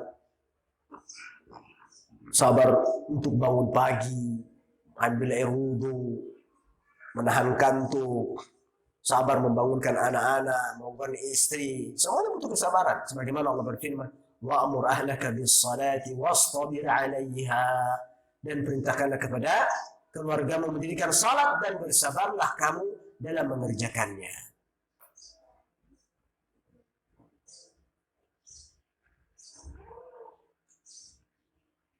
Ya, maka orang-orang yang beriman lebih pantas untuk bersabar. Ya, dan ciri orang-orang beriman pasti bersabar. Ya. Kalau saja orang-orang pelaku maksiat untuk melakukan maksiat mereka juga bersabar, sabar nggak mereka, Pak? Hah? Orang bermaksiat sabar atau tidak? Sabar pasti. Orang-orang musyrik jika ingin berbuat syirik, mereka sabar atau tidak? Sabar. Ya, rela kehujanan. Ini viral banget kemarin-kemarin. Sabar dia, Pak. Ya. Kalau nggak sabar, nggak mungkin dia mau kehujanan di tengah. Sabar dia, dikerja, sabar dia. Banyak menghujat, sabar dia. Bahkan ditampilkan di media. Banyak yang masih aja tetap sabar dia. Masa kita yang berdakwah dalam kebenaran tidak mau bersabar? Ya, antum baru hujan nggak datang kajian. Iya, Pak. Mau menahan hujan, datang dia di tempat tersebut. Subhanallah. Ya. Jadi harus begitu, sabar, Pak. Mata antum kalah sama orang-orang seperti ini. Mereka bermaksiat, berbuat syirik aja sabar. Masa kita yang beriman tidak mau sabar? Subhanallah. Kemudian kata Allah Ta'ala di dalam surat As-Sad, dalam surat As-Sad ayat 6, وَانْطَلَقَ الْمَلَأُ مِنْهُمْ أَنِ امْشُوا وَاصْبِرُوا عَلَى آلِهَتِكُمْ. Dan pergilah pemimpin-pemimpin mereka seraya berkata, pergilah kamu dan tetaplah menyembah Tuhan-Tuhanmu, sungguhnya ini benar-benar suatu hal yang dikehendaki. Artinya mereka bersabar dalam berbuat syirik.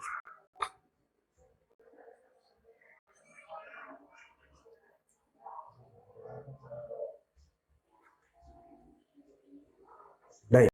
Kemudian kata Imam rahmatullah subhanahu wa ta'ala, sabar yang kedua adalah sabar dalam meninggalkan maksiat. Rasulullah bersabda, huffatil jannatu bil makari, surga itu di perkara-perkara yang dibenci. Dan wa huffatil nar bil syahwat, neraka diliputi di perkara-perkara yang disukai syahwat.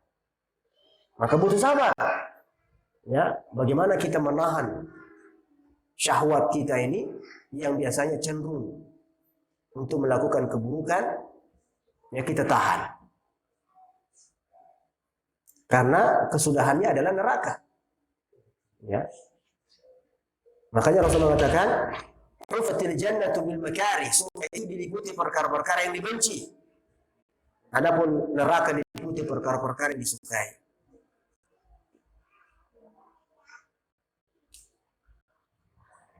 Sabar yang ketiga adalah tatkala ditimpa musibah. Ini juga tidak kalah pentingnya untuk kita sabar.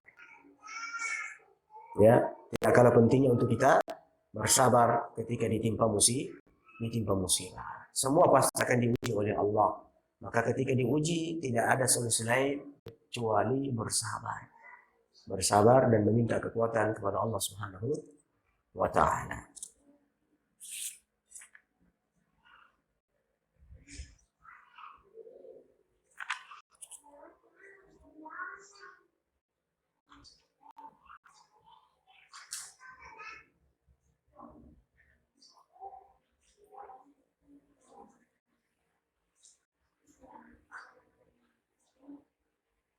Baik, sampai di sini ada pertanyaan?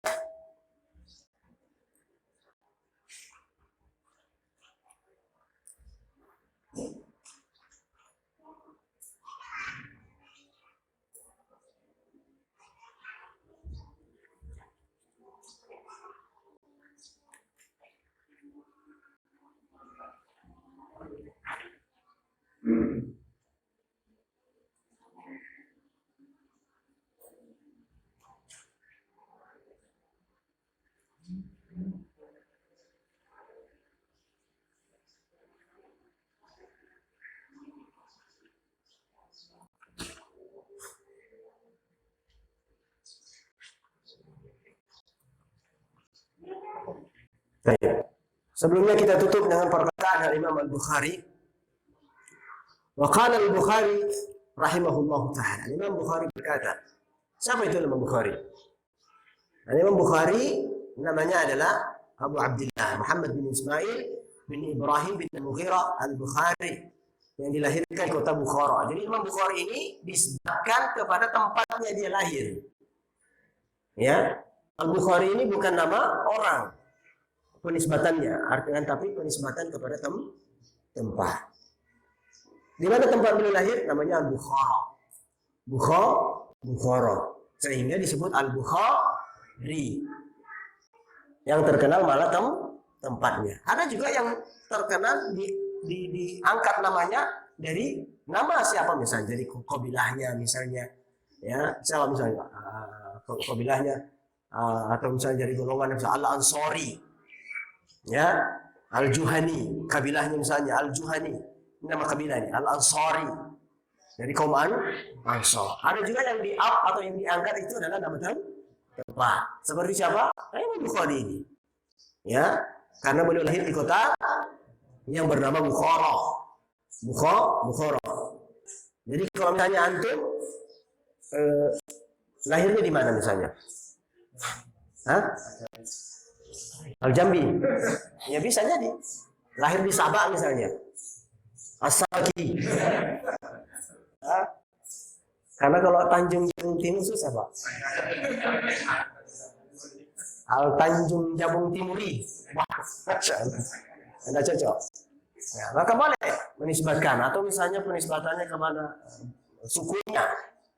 Ya, sukunya Al-Jawi, Al-Minangkabawi. Kan biasa itu. Al-Jawi, Al-Minangkabawi, Al-Bugisi. Ya gitu ya. Nah, ini boleh. Nah, Imam Bukhari ini penisbatannya ke tempat. Tempat yang terkenal jadinya. Lahir di kota Bukhara. Ya, beliau lahir pada tahun 194 Hijriah. Ya. Dan beliau diasuh oleh ibunya dari kecil. Ya. Dan beliau memang sejak kecil sudah yatim, artinya sudah meninggal ayahnya beliau. Kemudian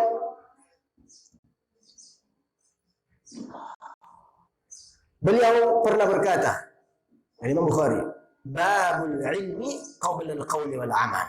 Bab ilmu sebelum ucapan dan perbuatan.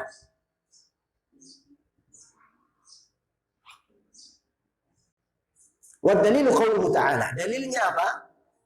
Fa'lam annahu la ilaha illallah wastaghfir li dhanbik. Dalilnya adalah, maka ketahuilah tidak ada yang berhak disembah kecuali Allah, dan kemudian beristighfarlah, mohon ampunlah atas dosamu. Ini dalil bahwasanya hendaknya seseorang itu berilmu sebelum beramal.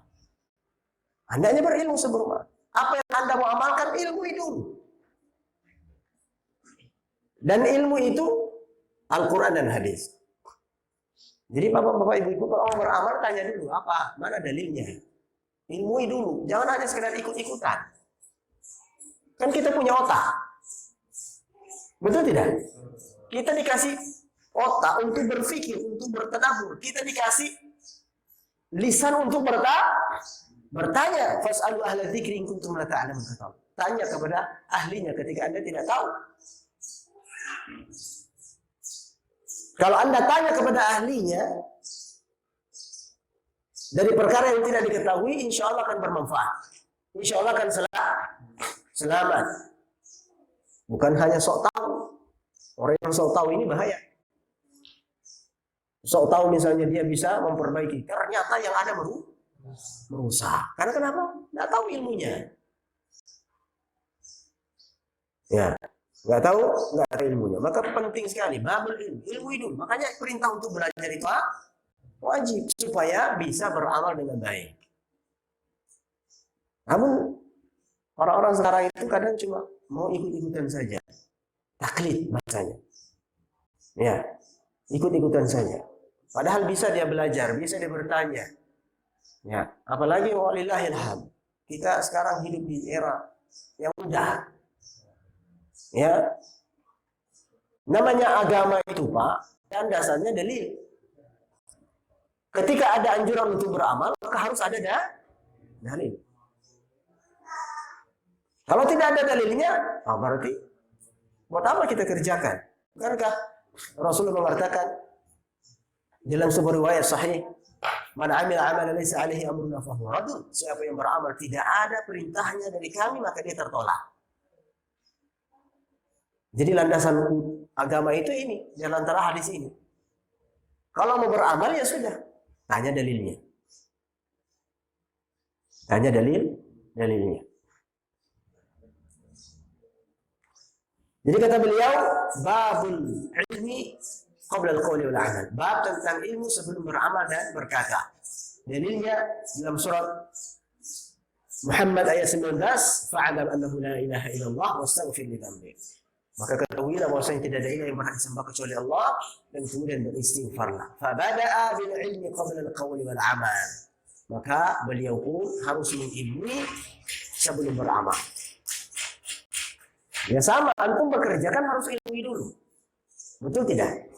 Dunia saja, ketika orang mau bekerja dalam hal dunia, dia harus tahu dulu. Harus tahu ilmunya dulu. Contohnya misalnya mekanik misalnya. Mau bongkar mesin, tidak tahu apa-apa, tiba-tiba bongkar mesin. Entah mesin motor, mesin mobil, atau mesin kapal misalnya, nggak tahu. Artinya dia nggak tahu ya, nggak tahu ilmunya. Apa yang terjadi? Bongkarnya bisa, pasangnya nggak bisa. Betul tidak? Apalagi mau tahu rusaknya di mana. Iya nggak? Masangnya aja kembali nggak bisa. Apalagi disuruh cek mana yang rusak, nggak tahu. Sudah, itu dalam hal dunia saja. Sudah harus berilmu. Maka dalam agama tentunya harus lebih daripada itu. Agama ini bukan asal-asalan dari siapa kata siapa baru kita boleh ambil, boleh amalkan, nggak bisa. Sumbernya jelas, bermuara harus ke sana. Maka ketika seseorang satu sumber, tentunya aku haruskan seragam ya. Seragam pasti, amalannya pasti sama. Kalau sebenarnya beragamanya sumbernya cuma satu, Rasulullah SAW. Tapi kalau ini enggak, ini amalannya ini beda lagi, ini beda lagi. Ini kecuali dalam hal furu'iyah. Kalau furu'iyah oke. Ya, dalam hal cabang boleh kita berselisih. Contohnya duduk, ada yang iftirash, ada yang tawarruk, ya enggak masalah. Karena yang semuanya dalilnya ada perbedaan di situ. Sekali-kali Rasulullah amalkan ini, sekali-kali amalkan ini. Tapi kalau yang tidak pernah diamalkan oleh Rasulullah, ya jangan diamalkan. Kan simpel itu. Apalagi dalam masalah iman. Iman itu tidak ada furu'nya, tidak ada cabangnya, satu. Ya, iman itu satu, tauhid itu satu, akidah itu satu muaranya kepada Rasulullah Sallallahu Alaihi Wasallam.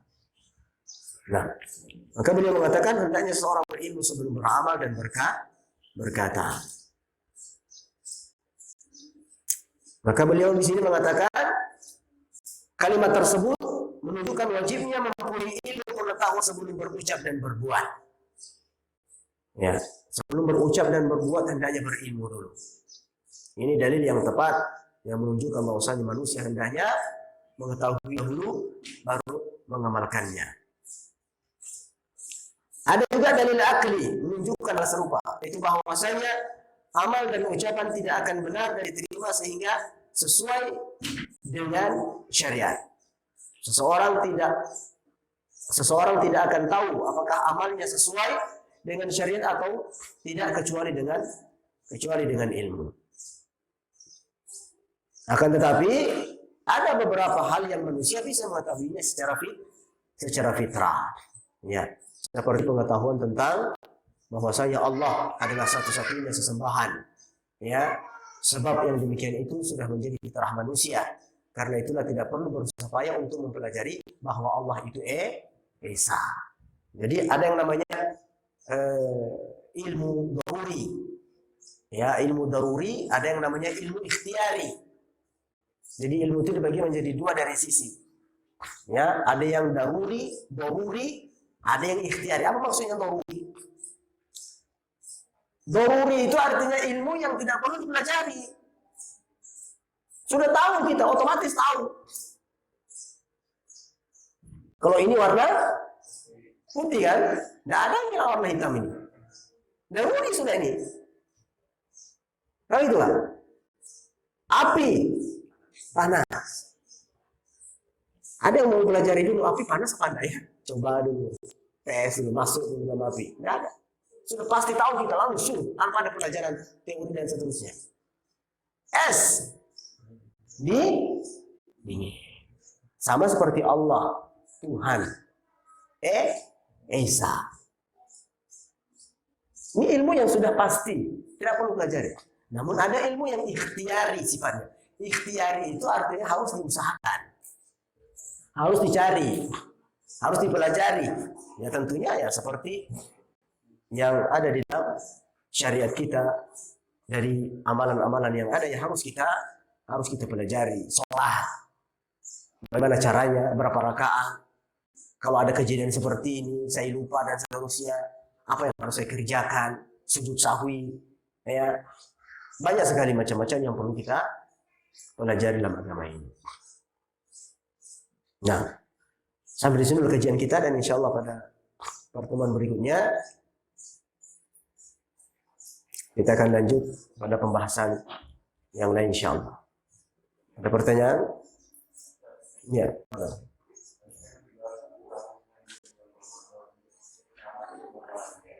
Gimana? Ya.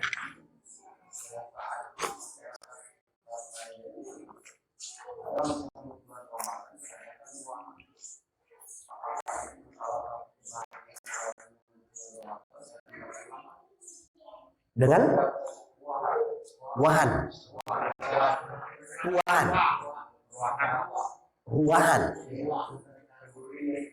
Oh kan durian. Makan. Ya.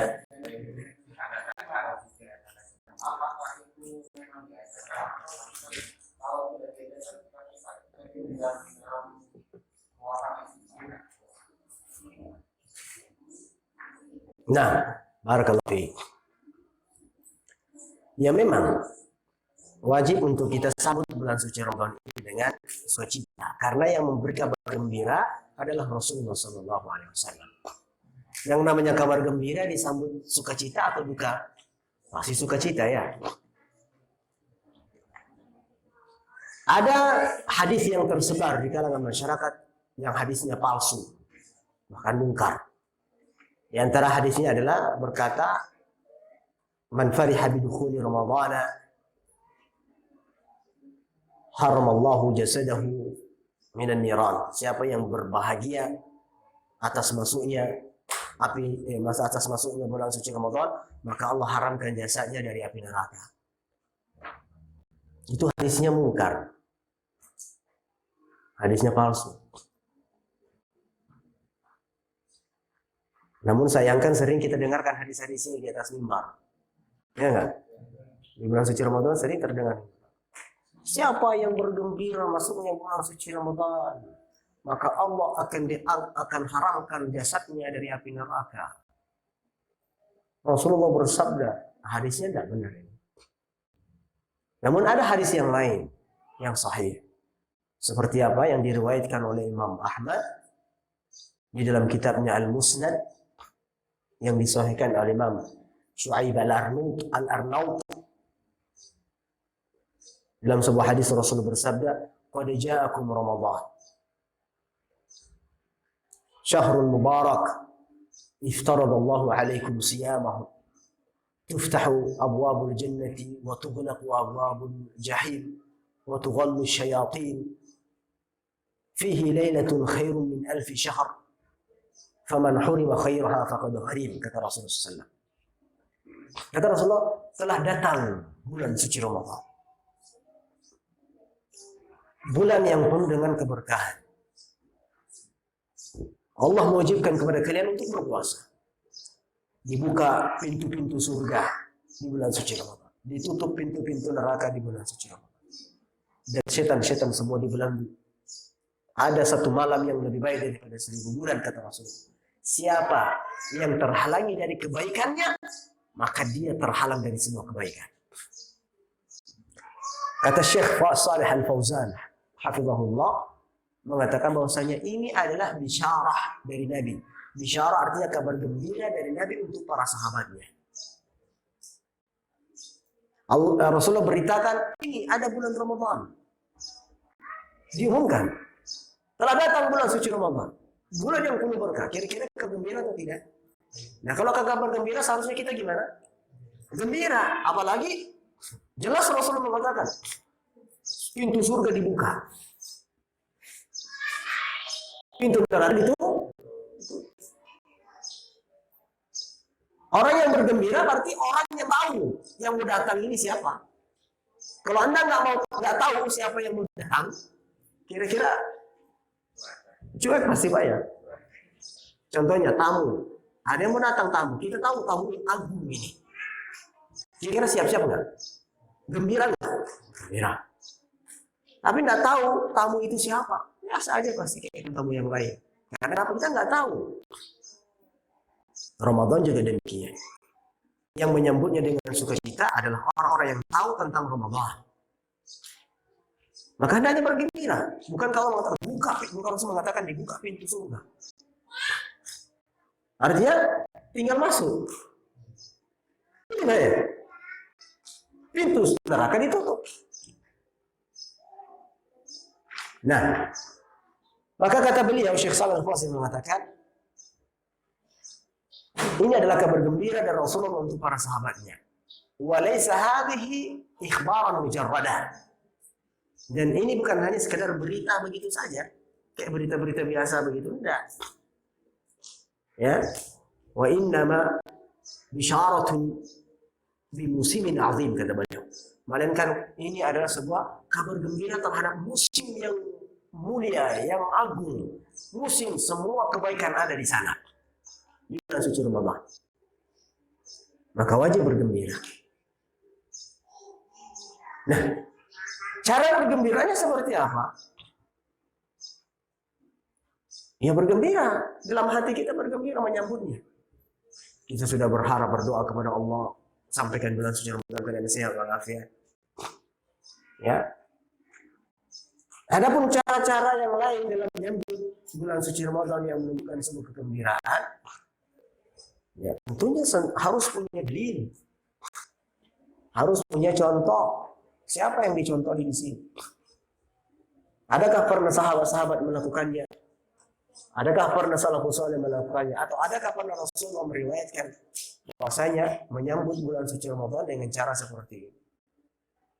Ataukah hanya dibuat-buat oleh orang-orang sebelum kita yang kemudian diikuti oleh banyak orang? Apalah artinya, maaf ini Pak ya, apalah artinya membuat acara misalnya seperti itu, menyambut dengan mengundang makan-makanan. Toh kalau di dalam hati kita tidak merasa senang dengan adanya bulan suci Ramadan. Toh kalau misalnya hati kita itu biasa-biasa saja masuk bulan suci Ramadan. Toh kalau kita di dalam bulan suci Ramadan tidak berusaha maksimal beribadah. Artinya di sini yang dibutuhkan adalah menyambut bulan suci Ramadan dengan hati yang penuh sukacita. Penuh sukacita. Nah, dengan acara-acara seperti ini, ya kita harus tarik kembali kepada hukum syariat. Ada nggak pernah Rasulullah mengerjakan atau tidak? Ya kalau tidak ada, nggak perlu berarti. Kalau tidak ada, nggak perlu. Karena mohon maaf, ketika sesuatu amalan dikerjakan dan itu tidak ada dasarnya, itu akan ada efeknya, akan ada akibatnya. Akan ada akibatnya ketika mengamalkan sesuatu yang tidak ada amalannya. Akibatnya tentu yang pertama tidak diterima, menyelisihi sunnah. Akibat-akibat fatal yang lainnya, contohnya seperti tadi bisa saja nanti di akhir, di generasi-generasi berikut kita itu menjadikannya sebagai rutinitas yang wajib. Mungkin atau tidak?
seperti itu belum bisa dikatakan baik.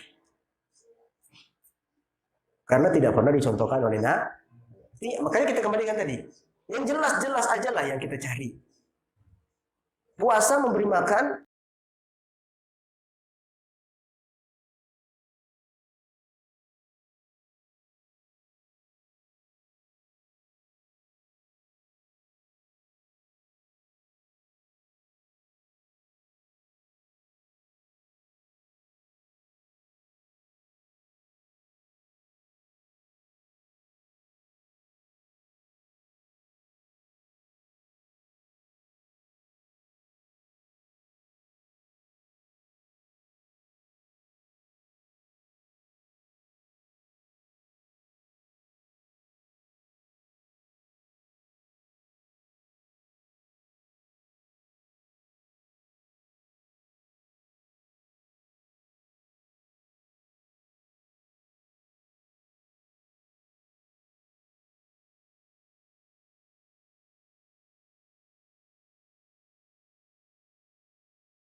Allah akan berikan cahaya di antara dua Jumat, dan ini diriwayatkan oleh Imam An-Nasai dan kata Syekh Al-Albani hadisnya sahih. Adapun ada tambahan tadi Allah Ta'ala. Karena saya tadi dengar dari kaki sampai